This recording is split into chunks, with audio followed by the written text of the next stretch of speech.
ඔබ ඔබේ දරුවන්ට ගොඩක් ආදරෙයි. ඔබ ඔබේ දෙමව්පියන්ට ගොඩක් ආදරෙයි. ඔබ ඔබේ සහෝදර සහෝදරයන්ට යාළු මිත්‍රයන්ට බිරිඳට ස්වාමියාට ගොඩක් ආදරෙයි. ඒ ආදරේ තියෙන්න ඕන.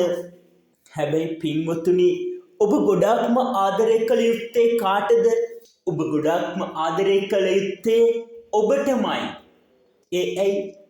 ඔබට ආදරේ නම් කවදාවත් පව්කම් කරන්න එපා. කවදාවත් අකුසල් කරන්න එපා. කවදාවත් දුර්ගුණ කරන්න එපා. යහපත් ක්‍රියා කරන්න එපා.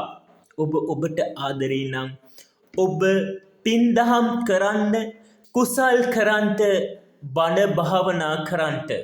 ඔබට ආදරය වෙලා එහෙම කරනකොට සමස්ත ලෝකයම ඔබ අවට ඉන්න ඔබේ දෙමව්පිය සහෝදර සහෝදරියන් බිරිඳ ස්වාමියා දරු පැටව් නැත්තම් මව්පියා ඔබව ආදරයෙන් පිළිගනීවි. ඔබට ආදරයෙන් සලකාවි. ලෝකයාම ඔබට ආදරයෙන් සලකාවි. ඔබ ගැන කතා කරાવી. එයා හරි හොඳ කෙනෙක්. එයා හරි නිවුණු කෙනෙක්. එයා හරි තැම්පත් කෙනෙක්. එයා ලෝකයාටම ආදරය කරනවා කියලා ලෝකයා ඔබ ගැන කතා කරයි.